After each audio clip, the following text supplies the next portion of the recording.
Hello everyone, welcome back to our channel Divya Kuchu working ma'am vlogs. అందరూ ఎలా ఉన్నారండి? మీరు అందరూ హ్యాపీగా ఉండాలని మనస్ఫూర్తిగా కోరుకుంటున్నాను. ఇంకా వ్లాగ్ సంగతికి వచ్చేస్తే ఇది వచ్చి సండే వ్లాగ్ అనమాట. సో ఈ సండే ఎలా స్పెండ్ చేశాను అనేది నేను మీతో షేర్ చేసుకుంటున్నాను. ఇంక ఇక్కడైతే కొన్ని గ్రోసరీ ఐటమ్స్ పెట్టుకున్నాను. అంటే లైక్ టొమాటోస్, పొటాటోస్ కొన్ని ఐటమ్స్ అయిపోయాయి అనమాట. అలానే ఇంకా సండే కాబట్టి ఏదో ఒక నాన్ వెజ్ ఐటమ్ అనేది ఉంటుంది కాబట్టి చికెన్ కూడా అలా పెట్టాను. యాక్చువల్లీ గణేష్ ఉంటే గణేష్ తెచ్చేస్తారు, బట్ తను కొంచెం వర్క్ మీద బయటకు వెళ్ళారు. సో ఇంకా అందుకనే ఇన్స్టామార్ట్లో ఇవన్నీ పెట్టాను అనమాట. అవే సర్దుతున్నాను ఇక్కడ. మీలో ఎంతమంది ఇలా ఈ బ్యాగ్స్ అన్నీ స్టోర్ చేస్తారు చెప్పండి. ఇవి అయితే ఒక కలెక్షనే ఉంటాయని చెప్పొచ్చు మా ఇంట్లోని.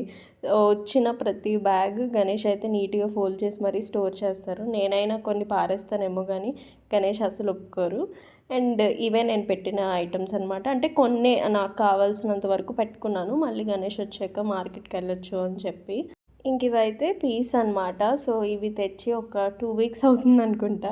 సో సగం నాకు టైం దొరక్క ఇంకొంచెం నాకు ఓపిక లేక అవి అలా వదిలేసాను.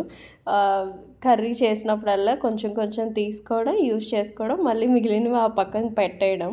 బట్ ఈరోజు అలా కాదని చెప్పి మొత్తం అన్నీ తీసేద్దామని చెప్పి తీసాను అనమాట. ఇంకా సండే కదా, సో ఈరోజు ఫినిష్ చేసేస్తే అవి ఒక డబ్బాలో స్టోర్ చేసుకుంటే ఉంటాయి కదా అని. మార్నింగ్ లేచాము అంటే ఫస్ట్ బ్రేక్ఫాస్ట్తోనే కదా స్టార్ట్ అవుతుంది. అది స్టార్ట్ అవ్వాలంటే ఫస్ట్ నా మైండ్ పని చేయాలంటే ముందు ఒక టీ పడాలి. అందుకే టీ పెట్టుకుంటున్నాను అనమాట. అండ్ ఈరోజు అయితే ఎగ్ దోశ చేశాను బ్రేక్ఫాస్ట్కి. మొన్న బయటకు వెళ్ళినప్పుడు కొంచెం ఎక్కువ క్వాంటిటీలో ఉసిరికాయలు తెచ్చుకున్నాను, పెద్ద ఉసిరికాయలు. సో అవి ఊరపెట్టాను అనమాట. సో లాస్ట్ టైం తెచ్చినవి అయిపోయాయి, మళ్ళీ ఈసారి పెట్టాను. ఈ బాటిల్ చూసినప్పుడల్లా నాకు మా నాన్నమే గుర్తొస్తుంది. మా నాన్నమ్మ అయితే పెద్ద బాటిల్ నిండా పెడుతుంది అనమాట. ఇంక ఇక్కడైతే పల్లీ చట్నీ ఒకవైపు, పాలు ఒకవైపు, అండ్ షన్నుకి వాటర్ ఒకవైపు. ఇంకా మార్నింగ్ బ్రేక్ఫాస్ట్ అంటే మనలో పని అన్నీ ఒక్కసారి అయిపోతాయి కదా. సో ఒకటి ఒకటి చేస్తున్నాను అనమాట. లంచ్ అయితే కొంచెం సండే కాబట్టి గ్యాప్ తీసుకొని అప్పుడు ప్రిపేర్ చేస్తాను. ఇంకా అందరూ ఎలా ఉన్నారండి? ఏం చేస్తున్నారు? కింద కమెంట్ సెక్షన్లో కమెంట్ చేయండి. చాలా రోజులైంది నేను లాంగ్ వీడియోస్ అవి పోస్ట్ చేసి, అందుకే అప్పుడప్పుడు షార్ట్ వీడియోస్ అవి పోస్ట్ చేస్తున్నాను. యాక్చువల్లీ మెయిన్ రీజన్ ఏంటంటే చాలామందికి తెలిసిందే, ఇప్పుడు ప్రెజెంట్ నాకు సెకండ్ ట్రైమిస్టర్ నడుస్తుంది. సో హెల్త్ వైజ్ నేను చూసుకుంటున్నా కాబట్టి అదొక వైపు, అండ్ వర్క్ ఒకవైపు, అన్నీ కలిపి ఒకేసారి మేనేజ్ చేయడం అంటే చాలా కష్టం. సో అందుకే నా మీద నాకు ఎక్కువ స్ట్రెస్ పడకూడదు అని చెప్పి నేను కొంచెం గ్యాప్ తీసుకున్నాను. ఇంకా ప్రజెంట్ నా లైఫ్ అప్డేట్కి వచ్చేస్తే మీ అందరికీ తెలిసిందే. సో ప్రజెంట్ అయితే సెకండ్ ట్రైమిస్టర్ నడుస్తుంది. By God's grace everything is going good. So ఇంకా క్లీనింగ్ వైజ్ వచ్చేస్తే లాస్ట్ 2 months అవుతుంది నేను మెయిడ్ని పెట్టించుకున్నాను అనమాట. అంటే ముందే చెప్పినట్టు నా మీద నాకు ఎక్కువ స్ట్రెస్ పడకూడదు, ఎక్కువ బర్డెన్ పడకూడదు.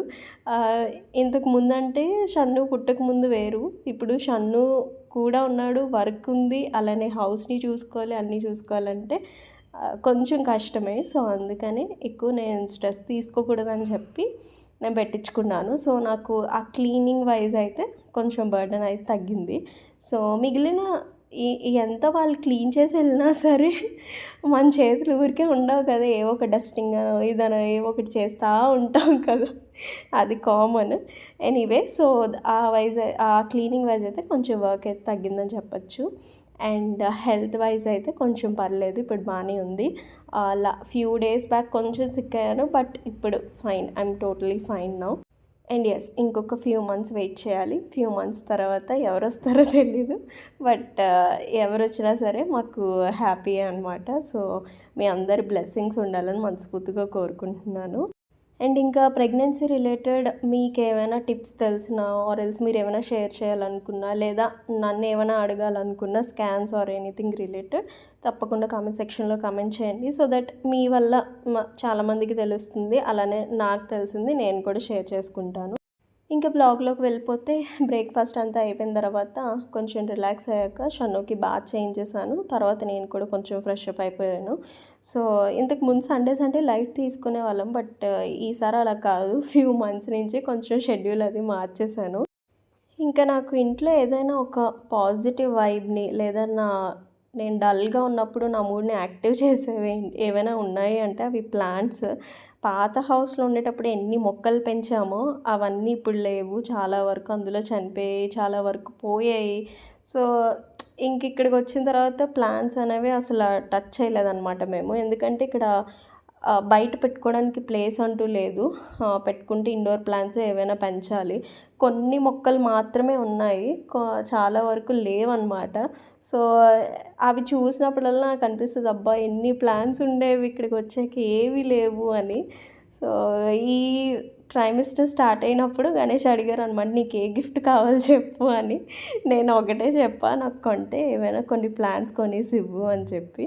సో ఇవేంటంటే క్రెడ్ యాప్లో కొన్ని పాయింట్స్ బేస్ మీద తక్కువ కాస్ట్కి వస్తాయి అన్నమాట. సో ఇవి నార్మల్గా ఈచ్ ప్లాంట్ వచ్చి 500 చేంజ్ ఎంతో పడింది. కానీ ఆ పాయింట్స్ యూజ్ చేయడం వల్ల ఒక ప్లాంట్ 100 రూపీస్కి వచ్చిందనమాట. అండ్ ఇందులో ప్లస్ పాయింట్ ఏంటంటే కింద బేస్ ఇచ్చారు. సో మనం వాటర్ స్టోర్ చేసి పెట్టుకుంటే అది కావాల్సినప్పుడు తీసుకుంటుంది కదా. సో ఆ సిస్టమ్ ఇచ్చారనమాట. బాగుంది, నాకు నచ్చింది. సో ఇంకొకటి వస్తుంది, ఇంకొకటి కూడా ఆన్ ద వేలో ఉంది. సో అది వచ్చాక అది కూడా చూపిస్తాను మీకు.